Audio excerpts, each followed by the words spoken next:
Good morning friends, welcome to the prelims booster session. आज का पहला टॉपिक है यूनिफॉर्म सिविल कोड। तो अभी जो है उत्तराखंड के असेंबली इलेक्शंस के लिए लास्ट डे कैंपेन था। तो उत्तराखंड के चीफ मिनिस्टर ने बोला कि अगर आप हमें दोबारा से इलेक्ट करते हो तो हम उत्तराखंड में यूनिफॉर्म सिविल कोड लेकर आएंगे। तो पहले तो हम देखते हैं कि यूनिफॉर्म सिविल कोड से पहले हम ये देखेंगे कि हिंदू कोड बिल क्या था। हिंदू कोड बिल से हमें पता लगेगा कि यूनिफॉर्म सिविल कोड क्यों नहीं आया इंडिया में और यूनिफॉर्म सिविल कोड क्या है। ठीक है, तो पहले तो हम देखते हैं हिंदू कोड बिल। तो ये एक कमेटी बनाई गई थी 1941 में और उसमें अलग अलग एक्ट्स थे, पर्सनल लॉज थे हिंदूज़ के लिए, जैसे हिंदू मैरिज एक्ट, फिर सक्सेशन, आगे जो है इनहेरिटेंस के लिए होता है जो वो सक्सेशन एक्ट, फिर Hindu adoption and maintenance act. तो ये तीन लॉज जो हैं इनको कंबाइन करके हिंदू कोड बिल बनाया गया। लेकिन जो हिंदू राइट विंग था वो इसको अपोज कर रहे थे। ठीक है, इवन कांग्रेस पार्टी के भी कुछ लीडर्स थे, सरदार वल्लभ भाई पटेल, रमैया जी, या फिर मदन मोहन मालवीय जी, या कैलाश नाथ काटजू जी, ये सब भी इसको अपोज कर रहे थे। तो जो है उस टाइम श्यामा प्रसाद मुखर्जी जी जो हैं उन्होंने बोला कि गवर्नमेंट को इसकी बजाय, हिंदू कोड बिल की बजाय यूनिफॉर्म सिविल कोड लेके आना चाहिए। जो कोई भी रिलीजन में जो है वो डिस्क्रिमिनेशन नहीं होना चाहिए। हमको एक लिबरल एक जो है हमारी सोसाइटी बनानी है, तो इसलिए यूनिफॉर्म सिविल कोड आना चाहिए। लेकिन चलो, जो भी रीज़न था जिसकी वजह से नहीं ला पाए हम, और जो है बाद में हिंदू कोड बिल जो है वो पास कर लिया गया, लेकिन उसके अंदर हिंदू राइट विंग की जो कुछ ऑर्थोडॉक्स डिमांड थी उसको भी मान लिया गया। तो फिर यूनिफॉर्म सिविल कोड की बात कहाँ से आती है? तो यूनिफॉर्म सिविल कोड जो है वो पहले से ही ये डिमांड्स थी कि आप रिलीजन के वो जो है पर्सनल लॉज जो हैं एक डेमोक्रेसी में जो है वो सही नहीं है। ठीक है, तो मतलब जैसे हर रिलीजन के लिए जो है वो कहा जाता है कि आप अपने अपने अपने पर्सनल लॉज हैं उनके। तो जो लोग आर्ग्यूमेंट देते हैं कि यूनिफॉर्म सिविल कोड होना चाहिए, तो वो ये कहते हैं कि ये डेमोक्रेसी के लिए सही नहीं है, क्योंकि ये जो है डेमोक्रेसी एक लिबरल डेमोक्रेसी होनी चाहिए। तो यूनिफॉर्म सिविल कोड अगर आ गया, क्योंकि हमारा आर्टिकल 44 जो है कॉन्स्टिट्यूशन का, वो भी कहता है कि इंडिया में एक यूनिफॉर्म सिविल कोड होना चाहिए। अब वो हमने क्यों नहीं डाला फंडामेंटल राइट्स में? क्योंकि उस टाइम पर हमें ऐसा लगा कि अभी हमारी कंट्री रेडी नहीं है, पार्टीशन का हमने दर्द सहा था, तो हम नहीं चाहते थे कि हम दोबारा एग्रावेट करें ऐसी सिचुएशन को। तो इसलिए हमने जो है वो आने वाली फ्यूचर जनरेशन पे छोड़ दिया कि जब उन्हें लगेगा ठीक, तो तब ये यूनिफॉर्म सिविल कोड लाया जाएगा। अब क्योंकि ये हमारे directive principles of state policy में है, तो इसलिए कोई कोर्ट जो है वो, कोई भी चाहे सुप्रीम कोर्ट या high court, of course supreme court जो है वो इसको एनफोर्स करके नहीं ला सकता इंडिया में। इसके लिए पार्लियामेंट को ही एक लॉ बनाना पड़ेगा। लेकिन अब एक बड़ा ध्यान से देखने वाली चीज़ है कि आर्टिकल 43 जो आपकी लिविंग वेज या आपके जो है पुअर पीपल के बारे में बात करता है, यूनियन के बारे में बात करता है, तो उसमें तो लिखा है कि स्टेट जो है उसको एक लेजिस्लेशन बना के इसको जो है वो लागू करना चाहिए। लेकिन आर्टिकल 44 जो यूनिफॉर्म सिविल कोड है उसमें ऐसा कोई लेजिस्लेशन ला के बनाने की बात नहीं कही गई है। ठीक है, अब इसका मतलब क्या हुआ कि उन्होंने जो है आर्टिकल 43 को या बाकी डायरेक्टिव प्रिंसिपल्स को ज़्यादा तवज्जो दी थी एज़ कम्पेयर टू आर्टिकल 44। ठीक है, तो ऐसा कुछ लोग आर्ग्यूमेंट देते हैं, ये आर्ग्यूमेंट रखते हैं कि उसमें क्योंकि लेजिस्लेशन की बात नहीं कही गई है, इसलिए वो थोड़ा लेस इंपॉर्टेंट है as compare to other directive principles. ठीक है, तो अब ये आर्ग्यूमेंट सही है या नहीं, आपको इससे मतलब नहीं है। ठीक है, एक्सपर्ट्स का आर्ग्यूमेंट है ये। तो अब जो है फंडामेंटल राइट्स और डायरेक्टिव प्रिंसिपल्स में अगर क्लैश होगा तो फंडामेंटल राइट्स जीतेंगे, आपको पता ही है। ठीक है, क्योंकि वो एनफोर्सेबल बाय लॉ है। तो क्या इंडिया जो है उसमें जो है यूनिफॉर्म सिविल कोड है? तो अब जैसे गोवा में है, गोवा में uniform civil code already present है, जिसको हम पोर्चुगीज सिविल कोड कहते हैं। अब इंडिया में मोस्टली सारे सिविल मैटर्स जो हैं, जैसे Indian contract act, civil procedure act, sales of goods act, transfer of property act, इन सब मामलों में ऑलरेडी हम कोई रिलीजन बेस्ड जो है वो डिस्क्रिमिनेशन नहीं करते हैं, सबके लिए सेम है। ठीक है, लेकिन कुछ ऐसे लॉज हैं जिसमें हमको पर्सनल लॉज का ध्यान रखना पड़ता है। इवन जो हमारे ये सिविल मैटर्स हैं ये भी स्टेट टू स्टेट डिफ़र करते हैं। कुछ स्टेट्स में जो है वो कुछ और पनिशमेंट है, कुछ और जो है जैसे कि सिविल प्रोसीजर कोड जो है वो कुछ कई जगहों पर जैसे आपने देखा होगा कि अभी फांसी की सज़ा जो है वो रखी गई है रेप के केस में, लेकिन हर स्टेट में ऐसा नहीं है, ठीक है। तो ऐसे सिविल केसेस में भी ऐसा ही है कि कुछ स्टेट में कुछ और सज़ा है और बाकी स्टेट्स में कुछ और सज़ा है। तो अब ये कहा जाता है कि जब स्टेट्स में बाकी सारे मैटर्स को लेके ही जो है वो यूनिफॉर्म लॉज नहीं है, तो इसको नेशनल लेवल पर क्यों बनाने की बात की जा रही है, ठीक है। और दूसरा एक और आर्गुमेंट दिया जाता है कि जो हमारे कॉन्स्टिट्यूशन जिन्होंने बनाया है, कॉन्स्टिट्यूशन मेकर्स जो थे, उन्होंने पर्सनल लॉज को कंकरेंट लिस्ट में रखा। कंकरेंट लिस्ट में रखने का मतलब यूनियन और स्टेट दोनों इस पे लॉज बना सकती हैं। तो अगर उनको यूनिफॉर्म सिविल कोड बनाना ही था तो वो पर्सनल लॉज को यूनियन लिस्ट में रखते, ठीक है। तो ये एक आर्ग्यूमेंट और दिया जाता है कि यूनिफॉर्म सिविल कोड क्यों नहीं आना चाहिए, ठीक है। अब ये मैटर डिफरेंट है कि आप इसमें क्या बिलीव करते हो, आपको आंसर लिखना है तो उसके लिए आपको ये आर्ग्यूमेंट्स मिल जाते हैं। अब अगर आप इसके वे फॉरवर्ड देखो तो आप ये कह सकते हो कि प्रॉपर डिस्कशन के साथ लोगों के की आम राय बनाकर जो है यूनिफॉर्म सिविल कोड को अगर लाना चाहे तो इंडिया ऑफ कोर्स एक बहुत ही प्रोग्रेसिव थिंग होगी अगर इंडिया इसको अचीव कर लेता है। तो लेकिन इसको बिना आम राय बनाए जो है वो एनफोर्स नहीं करना चाहिए। सो नेक्स्ट टॉपिक हमारा है अर्ली हार्वेस्ट एग्रीमेंट। तो इंडिया और ऑस्ट्रेलिया ने अ, अपना एफटीए साइन करने से पहले एक इंटरिम एग्रीमेंट जिसको हम कह सकते हैं ट्रेड एग्रीमेंट जो है वो ऑलमोस्ट साइन कर लिया है। और उसके अंदर हमने जो है एक गुड्स एंड सर्विसेज पर क्या जो हमारा रोल होगा, क्या हम रूल्स ऑफ ओरिजिन जो है उस पर क्या हमारे रेगुलेशंस होंगी, सैनिटरी फाइटो सैनिटरी मेजर्स। अब ये क्या होते हैं, जैसे आपको पता होगा कि कुछ चीज़ों पर क्वालिटी स्टैंडर्ड्स मार्क होते हैं, जैसे कि अगर समझ लो आपने यहाँ से मैंगो भेजा वहाँ पर ऑस्ट्रेलिया में, लेकिन ऑस्ट्रेलिया जो है वो कुछ आपको रूल्स बताएगा कि आप ऐसा नहीं कि आप सड़ा गला मैंगो भेज दो वहाँ पर। तो वो कुछ अगर आपका मैंगो क्वालिटी का नहीं आ रहा है तो कुछ मापदंड ऐसे हैं जिस पे वो सैनिटरी या phyto sanitary measures public health को मद्देनज़र रखते हुए वो आपके इंपोर्ट को रोक सकता है, आपके जो एक्सपोर्ट को आपके रादर एक्सपोर्ट को रोक सकता है। तो ये कौन कौन से ऐसे जो है वो इंस्टेंसेस होंगे जब साइट सैनिटरी और फाइटो सैनिटरी मेजर्स जो है वो लगा सकेंगी दोनों कंट्रीज़, तो इनको भी डिसाइड किया जा रहा है। फिर कस्टम प्रोसेस क्या होंगे, कौन कौन से गुड्स जो हैं वो टैरिफ से बाहर होंगे, कौन से जो है वो अंदर होंगे और कितनी प्रिविलेज मिलेगी ऑस्ट्रेलिया के साथ ट्रेड को। तो ये सारी एग्रीमेंट जो है वो इंटरिम एग्रीमेंट में कवर किया जाएगा। अब इसकी सिग्निफिकेंस क्या है, तो हमारा ऑलमोस्ट $12.5 बिलियन का ट्रेड है एक दूसरे के साथ, और जो है वो राइज होता जा रहा है ऑफ कोर्स, और इस साल कहा जा रहा है कि 17.7 बिलियन ट्रेड होगा हमारा।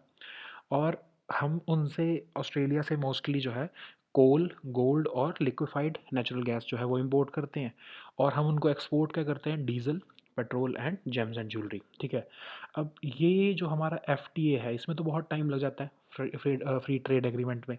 तो इसीलिए पहले ही अर्ली हार्वेस्ट एग्रीमेंट साइन कर लिए जाते हैं कि मीन वाइल जब तक हम फ्री ट्रेड एग्रीमेंट साइन कर रहे हैं तब तक हमारा अर्ली हार्वेस्ट एग्रीमेंट जिसको हम इंटरिम एग्रीमेंट भी कह सकते हैं, ठीक है, तो ये हम तब तक साइन कर लेते हैं और इसके ही थ्रू जो है हम ट्रेड चलाते हैं। अब इंडिया जो है कहा जा रहा है कि हम ज़्यादा अच्छा वीज़ा एक्सेस मांगेंगे कि हमारे स्टूडेंट्स को, हमारे प्रोफेशनल्स को ऑस्ट्रेलिया में आने दिया जाए, और ऑस्ट्रेलिया हमसे जो है वो वाइन और उनके एग्रीकल्चर प्रोडक्ट्स को यहाँ पर आने के लिए इजाज़त मांग रहा है। तो India already UAE, UK, Canada, EU, Israel और ऑस्ट्रेलिया के साथ जो है वो एफटीएस जो है वो नेगोशिएट कर रहा है करंटली, और आने वाले टाइम में ये अर्ली हार्वेस्ट एग्रीमेंट जो है हम यूएई और यूके के साथ भी करने वाले हैं, ठीक है। सो नेक्स्ट टॉपिक देखते हैं जो कि है रिवर देविका प्रोजेक्ट। तो union minister of state for science and technology जो है उन्होंने कहा है कि रिवर देविका प्रोजेक्ट जो नॉर्थ इंडिया का सबसे पहला रिवर रिजुविनेशन प्रोजेक्ट है उसको जून तक इस साल कंप्लीट कर लिया जाएगा। तो ये अब उधमपुर में सिचुएटेड है। तो इसमें सीवेज प्लांट्स लगाए जा रहे हैं, फिर जो है क्रीमेशन घाट्स बनाए जा रहे हैं, hydro power plants, solar power plants. तो मतलब इस रिवर देविका को एक तरह से रिजुविनेट किया जा रहा है पूरा, और इसके लिए एक तरह से टूरिस्ट डेस्टिनेशन भी बन जाएगी, और ये एक पिलग्रिम्स के लिए भी एक लोकेशन मतलब जो है वो बन जाएगी। तो अब जो है नेक्स्ट टॉपिक देखते हैं जो कि है scheme for modernisation of police force. तो गवर्नमेंट जो है उन्होंने अम्ब्रेला स्कीम जो है मॉडर्नाइजेशन ऑफ पुलिस फोर्सेस उसको अगले 5 साल के लिए दोबारा से एक्सटेंड कर दिया है। अब इसके अंदर क्या होता है कि गवर्नमेंट ऑफ इंडिया जो है वो internal security, law and order situation, जो ये सब चीज़ें वैसे स्टेट का सब्जेक्ट है, लेकिन इसमें मॉडर्नाइज करने के लिए स्टेट्स की हेल्प करती है सेंट्रल गवर्नमेंट फंडिंग के through.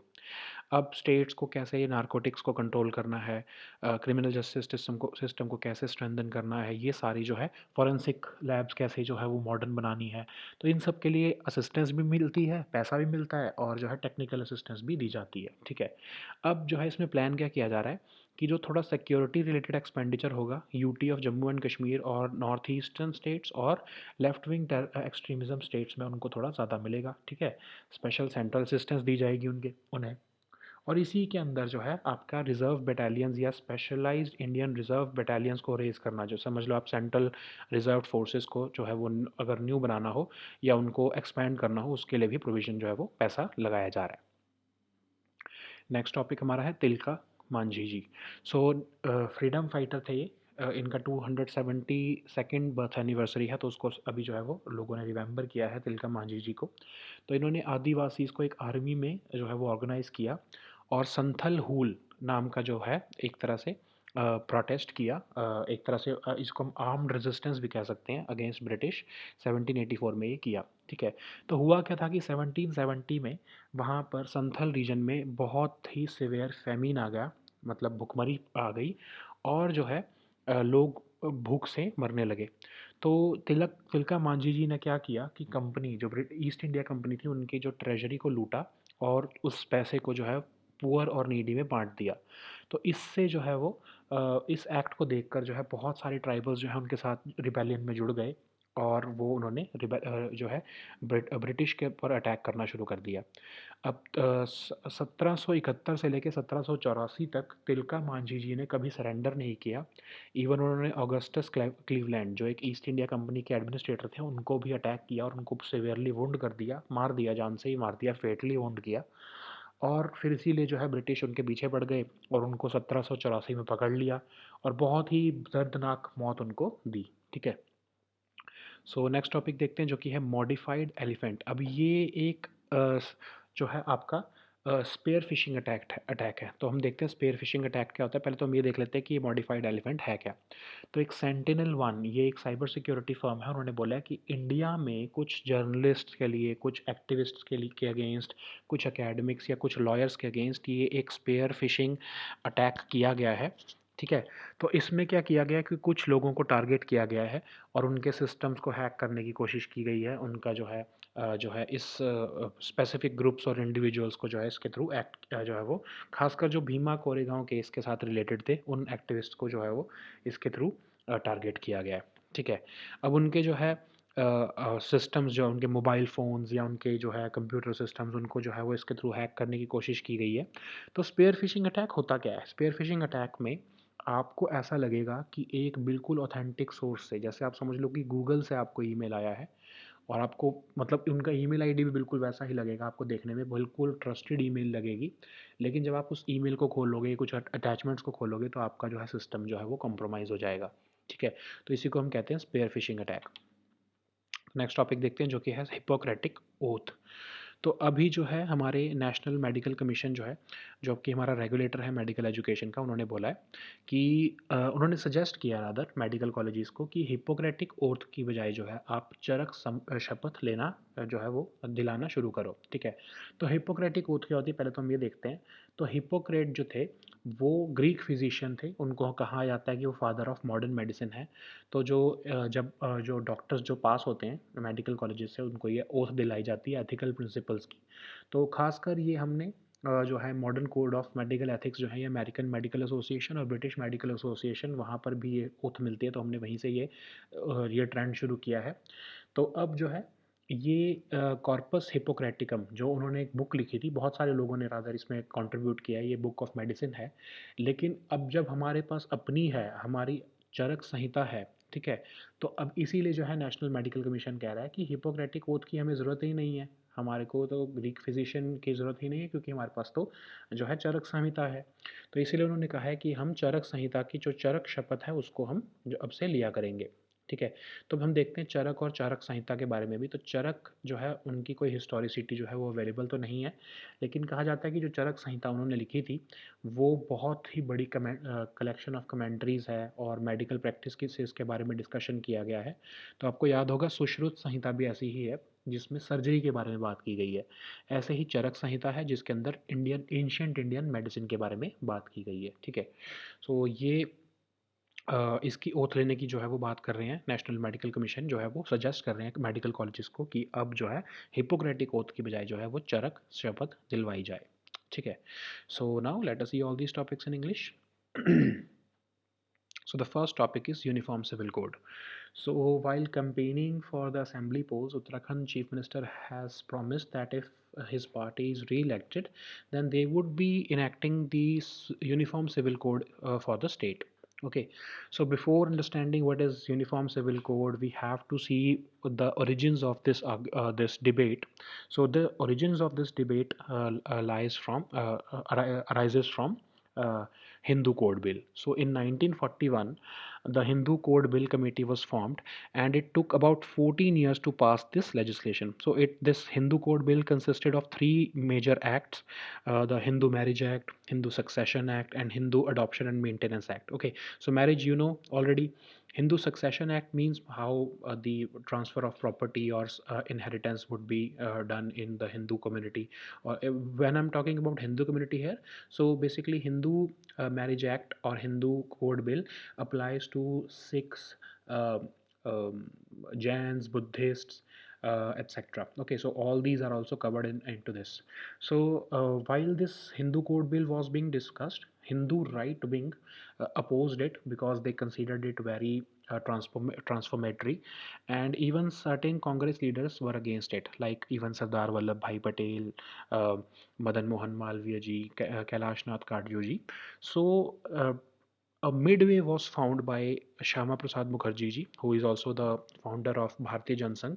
So he said that the government should instead bring a uniform civil code, which is of course in consonance with the liberal democracy.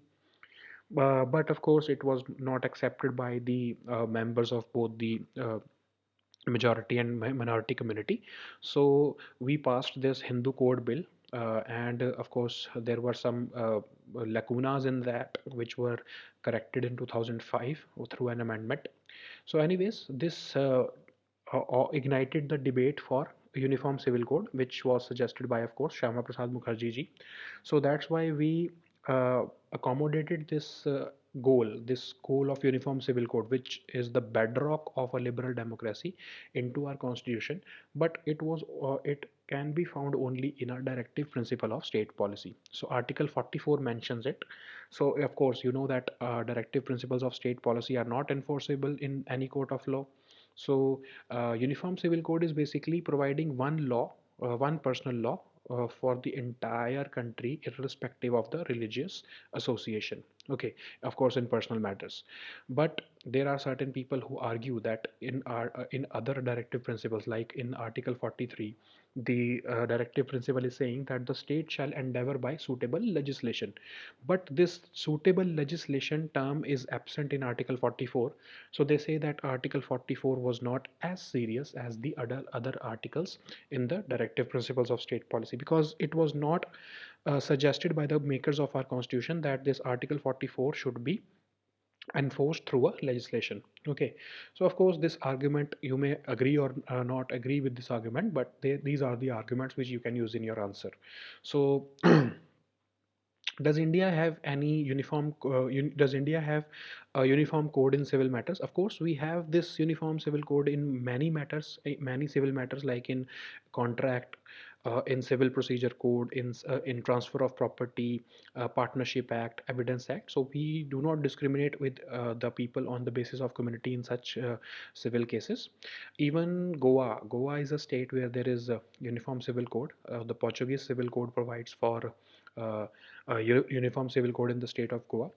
And there is also an argument by the people who are not willing to accept this uniform civil code. They say that if the constitution makers were so willing to have a uniform civil code, then why did they uh, uh, bring this personal law subject into the concurrent list and instead of the union list? So this is also a very strange argument, but of course you can utilize this argument in your answer. uh, Even the Law Commission has concluded that uniform civil code is neither feasible nor desirable in a positively secular country like India. So what is the way forward for it? So basically, if of course in a liberal democracy there is no space for any separate religious personal laws, if even if they are progressive. So we should strive for a uniform civil code, but that could only happen if there is enough discussion and if there is acceptance from the wider community. Okay, so now let us the next topic, which is early harvest agreement. So you know that India and Australia, they are already discussing a free trade agreement. So before this free trade agreement can be materialized, of course it takes a lot of time.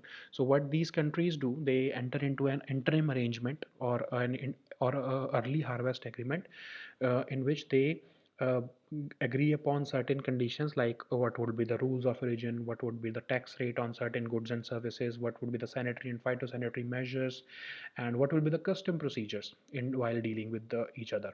Okay, so what is the significance of this early harvest agreement? So we already have about $12.5 billion of trade with Australia, and in this year it would be surpassing the 17.7 billion benchmark. What are the key imports from Australia to India? So we import coal, gold, and liquefied natural gas, and India exports diesel, petrol, and gems and jewelry to Australia. Okay, so while we're discussing this FTA with Australia, both countries have expectations, of course. Like India is expecting that Australia will acknowledge our request of giving easier visa access for both students and professionals in Australia. Similarly, Australia is expecting that India will allow their wine and agricultural products to be to have market access in India. So India is also negotiating with certain countries about. India is also negotiating the free trade agreements with several countries like UAE, UK, then Canada, EU, Israel, of course, besides Australia. And in this process, we may be entering into early harvest agreements with both UAE and UK in the first half of 2022. Okay, so now let us see the next topic, which is River Devika project. So Union Minister of State for Science and Technology has said that historic River Devika project will be built, which is being built in Udhampur district of Jammu, will be completed by June this year. So it will be the first river rejuvenation project of North India. It will become a pilgrim as well as a tourist center for the people. It will bring, of course, Udhampur on prominently on India's map. So there are certain plans to be developed on this river Devika. So three sewage treatment plants, similarly hydropower plants and solar power plants will be constructed in this area, and this river rejuvenation would be done on this river Devika. So now next topic is scheme for modernization of police force. So government has approved the continuation of this umbrella scheme of modernization of police force for the next 5 years. So this scheme is basically assisting, because you know that internal security, law and order, policing, this is state subject. So the central government cannot interfere in that, but we can of course enhance their efficiency. So we can assist them, we can support the states in modernizing their police forces. So ranging from internal security to law and order, adoption of modern technology, uh, and developing a robust forensic setup in the country. This scheme assists the states with budgetary allocation. Okay, so what is the plan? So we have certain obligations, like we give a special security allowance or special central assistance is given to the personnel, the security personnel who are working in union territories of Jammu and Kashmir, northeastern states, as well as the areas where there is left-wing extremism. And we have also earmarked funds for raising reserve battalions in the future, in case there is a need for that. Of course, if God forbid there is a new internal security situation, then the central government would of course be required to raise some battalions. Okay, so or even the existing reserve battalions which are serving in the central armed forces, they would be maintained through this funds, or they would be modernized using these funds. So the next topic is Tilka Manjhi. So he was the freedom fighter and a tribal leader, and the nation is remembering him on his 272nd birth anniversary. So he organized Adivasis into an army, and he led this Santhal Hul rebellion in 1784. So what happened is that in 1770s there was a severe famine in Santhal region, and people were dying of hunger, but the East India Company was least interested, so he looted the treasury of the company and distributed the funds among the poor and needy. Okay, so uh, seeing this noble gesture, many other tribals also joined this rebellion, and they started attacking the British and their allies. So Tilka Manjhi, of course, never surrendered between this period of 1771 to 1784, and he even attacked Augustus Cleveland, who was a company administrator, and he killed him.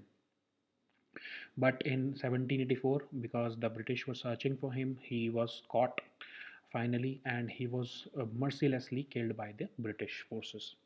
So now let us see the next topic, which is modified elephant.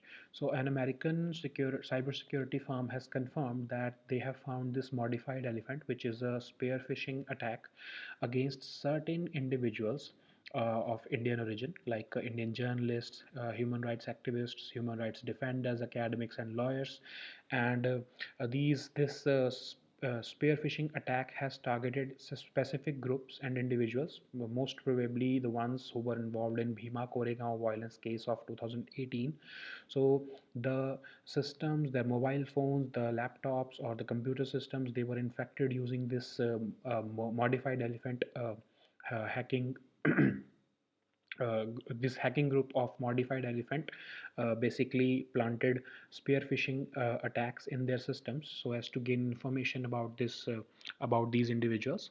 So what is spear phishing? So spear phishing is basically a practice of sending emails, and these emails look so real that they are coming from a trusted source. Like if you may get if you get an email from Google, it would look like an original email from Google, but it would of course be a malicious email. The moment you open the attachments of that email, your computer system or your mobile system would be compromised, and your data would start flowing away from your systems. Okay, so this is a spear phishing attack. So anyway, now let us see the next topic, which is Hippocratic Oath. So the National Medical Commission has suggested to the medical colleges that instead of traditional Hippocratic Oath, we should be replacing it with Charak Shapath. Okay, so who was Hippocrates? So Hippocrates is considered as the Greek physician, and he is also considered as the father of modern medicine by certain Western individuals, or rather Western countries. So this is basically a charter which was mentioned in his book. It is a collection of 70 books. Corpus Hippocraticum is a collection of 70 books on medicine, and uh, it can also consist of a charter of ethical principles. And even the American and the British medical associations, they also use these medical ethics for their medical colleges, and in India is also following the same trend. But now National Medical Commission is saying that we already have our Charak Sanhita or Charaka. So instead of relying on Hippocratic oath, we should be shifting to our own ancient traditional medicine system, not just exactly the medical system, but at least the Charak Shapath. Okay, so who was Charak? We do not know as of yet. What the historicity of Charak is uncertain, but this Charak Samhita is basically a compendium of medicine, and it is a collection of commentaries and discussions on medical practices. Like you know that Sushrut Samhita was about surgery. Similarly, Charak Samhita is about the ancient Indian medicine. Okay, so that's why National Medical Commission is saying that when we already have our own ancient Indian medicine system, then why should we be relying upon Hippocratic oath? We can, of course, rely on Charak Shapath. Okay, so of course this is just a suggestion. This is not a directive from the National Medical Commission, but it has created furor amongst the medical community. And let's see what happens in the next few days. So these were our topics for today. We'll meet next time with new topics. Until then, goodbye and take care.